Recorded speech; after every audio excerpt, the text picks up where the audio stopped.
Salve, salve, povo de Deus! Seja bem-vindo ao canal Reforma Íntima. Hoje nós vamos dar início ao capítulo 11 do nosso amado Evangelho, amar ao próximo como a si mesmo, o mandamento maior, né?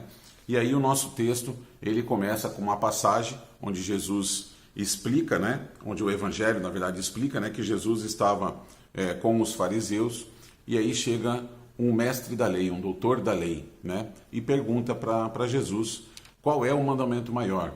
E aí Jesus explica da seguinte forma, né? Jesus responde: amarás o Senhor teu Deus de todo o teu coração, de toda a sua alma, de todo o seu espírito. Este, o maior e o primeiro mandamento. E aqui tendes o segundo, né? Semelhante a este: amarás ao teu próximo como a ti mesmo.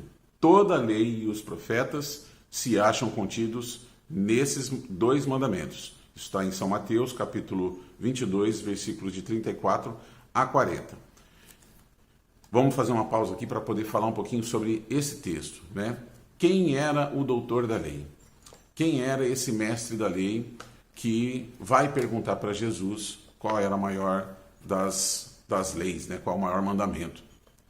Ele era justamente quem interpretava, porque na época dos judeus, você tinha dentro dos fariseus aquele que era o doutor da lei, aquele que era o estudioso. Lembra que lá no começo do nosso evangelho, lá no comecinho, quando nós estamos falando, aqui dentro do canal, né, quando nós estamos falando de Moisés, nós falamos que Moisés tinha lá os seus mandamentos, que ele tinha recebido, né, a orientação espiritual dos mandamentos, mas ele também tinha misturado junto a esses mandamentos o seu código civil, né, as leis mosaicas, como se elas também fossem leis que tivessem vindo do alto, né, para ele. Então, toda a lei estava dentro do código, dentro da lei mosaica. Toda a lei era interpretada por esses caras, que eram os caras entendidos, né? Eles eram as pessoas que eram os estudiosos da lei mosaica. E era sempre que havia algum tipo de dúvida sobre, olha, como eu devo proceder nessa ou naquela situação, era para esses caras, né, que as pessoas perguntavam, né, os doutores da lei. Então, ele era entendido da lei, ele era a pessoa que sabia das coisas. Então, não era uma pessoa qualquer que estava fazendo essa pergunta para Jesus. E tinha um peso maior, sendo um doutor da lei, sendo alguém que estudava muito as leis mosaicas e que vem perguntar para Jesus, ele vem perguntar para Jesus, na verdade, para ver se Jesus escorrega na resposta, né? Para ver se Jesus dá alguma resposta contrária às leis que estavam estabelecidas. Então, quando ele vai perguntar isso para Jesus, Jesus tem uma resposta que é perfeita, porque ela não agride em nada e ninguém. A primeira de todas as leis é: amará o teu Deus de toda a sua alma, com todo o seu espírito, né? Você vai integralmente amar a esse Deus. Mas veja que na continuação dessa resposta, ele diz assim: e aqui tendes a segunda, né? O segundo mandamento, semelhante a esse, amarás o teu próximo como a ti mesmo.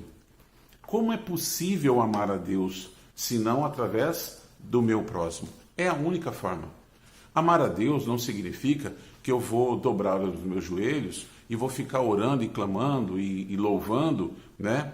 E que isso efetivamente vai ter valor para Deus. Deus não precisa de bajulação, Deus não precisa de puxa-saquismo, Ele não precisa que a gente fique lá adorando Ele, dizendo: ó, meu Deus, como você é maravilhoso, como você é sensacional, como você é gigante, como você é poderoso.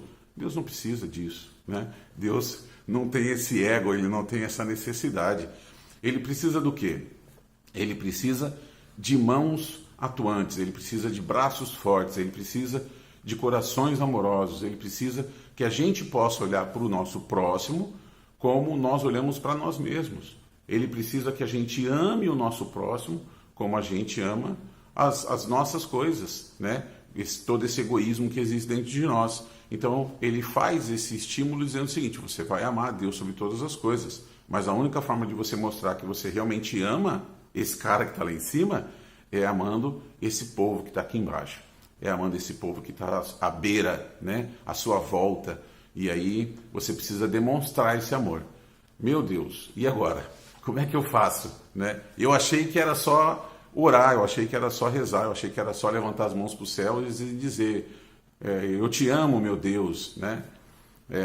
É importante isso para que a gente possa estabelecer uma relação íntima com Deus. A gente precisa das orações, a gente precisa do estudo do Evangelho, a gente precisa dessas coisas todas para que a gente possa estabelecer uma relação íntima com esse Deus, para que eu possa saber o que Deus pensa aqui dentro de mim, né? Quando eu recebo as minhas intuições, quando eu recebo tudo aquilo que vem do alto, né?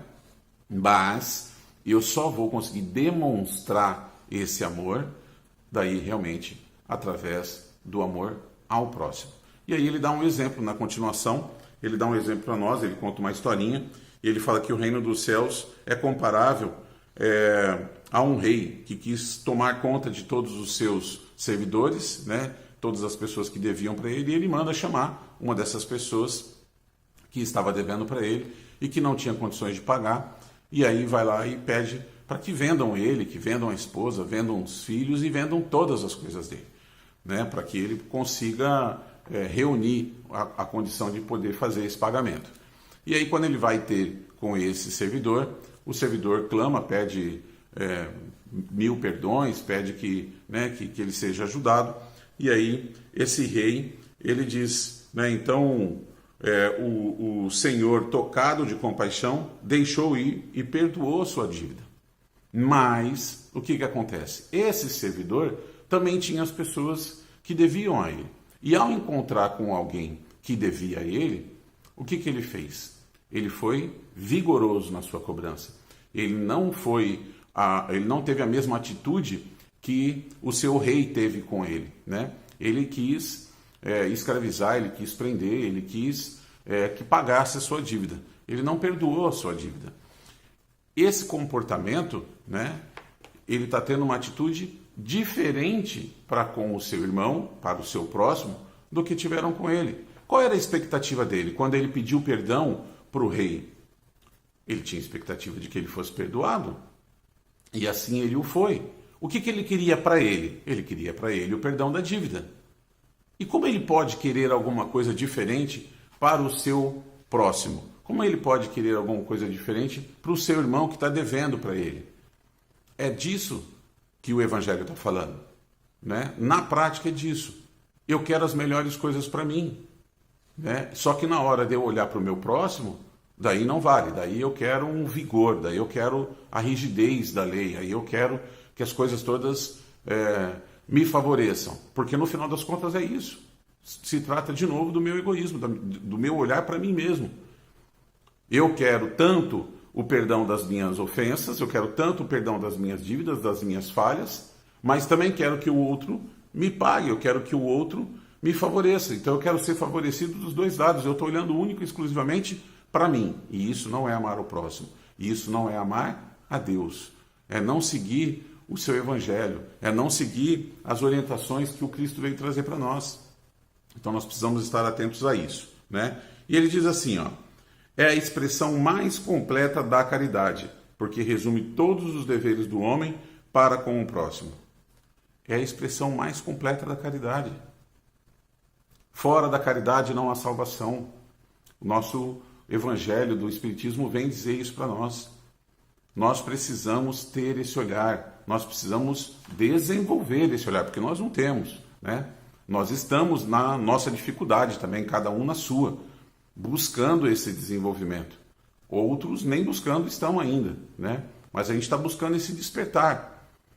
E aí, a maior demonstração de caridade que pode existir é esse olhar, né? É amar ao próximo como a si mesmo.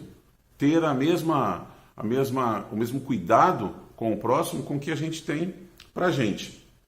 E aí ele diz assim, né?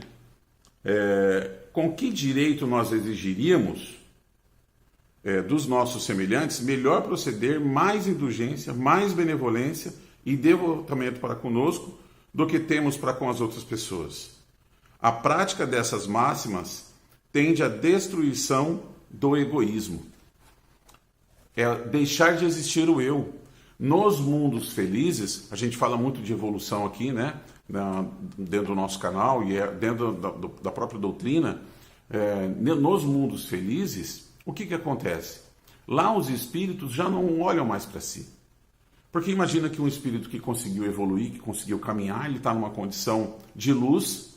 O que ele estaria fazendo aqui, cuidando de nós? Por que eles estariam aqui como os nossos anjos guardiões? Para que isso? Né? Eles já alcançaram, eles já passaram por tudo isso que a gente está passando. Eles tinham que estar deitados numa rede, né? Numa ilha paradisíaca, tomando uma água de coco. Né? Conseguiram ter o mérito de ter alcançado tudo aquilo que eles gostariam em termos de evolução. Por que estão cuidando de nós? Porque não existe mais o eu. Para eles não existe mais o eu. A evolução já não é mais possível cuidando só de si. A evolução só é possível cuidando de todos. Na condição de mundos felizes, na condição de espíritos superiores, não existe mais o eu, os meus, as minhas coisas, as minhas paixões, as minhas necessidades. Existe o nós, a humanidade.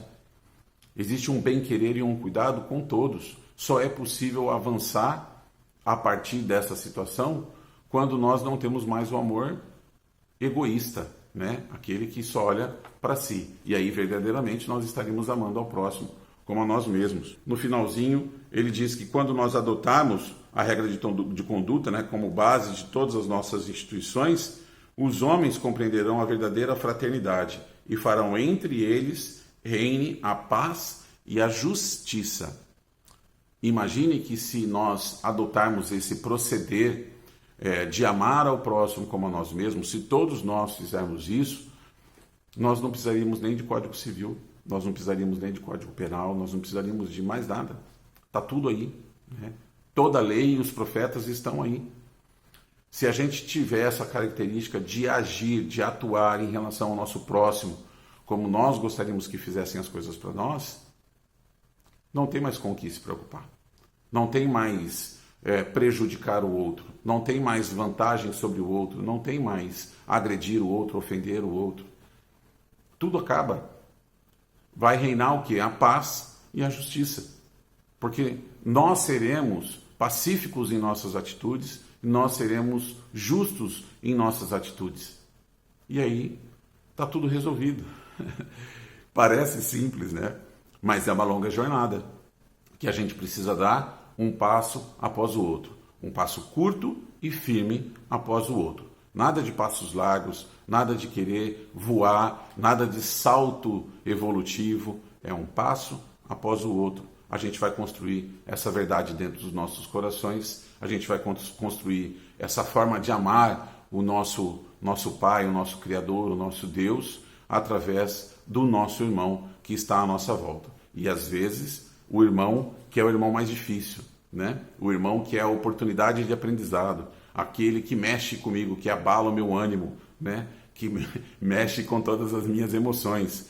Ali está talvez a maior prova de amor que eu possa dar a esse Deus. Mas é um grande caminho, é uma grande jornada que vai valer muito a pena durante toda ela, né? E que a gente possa prestar bastante atenção nisso. Beleza? Obrigado mais uma vez por você estar aqui comigo. Quero te agradecer e te pedir para compartilhar, né, os nossos vídeos, o nosso canal, para que mais pessoas possam ter acesso aqui ao Evangelho segundo o Espiritismo, ao canal Reforma Íntima. Valeu? Obrigado mais uma vez.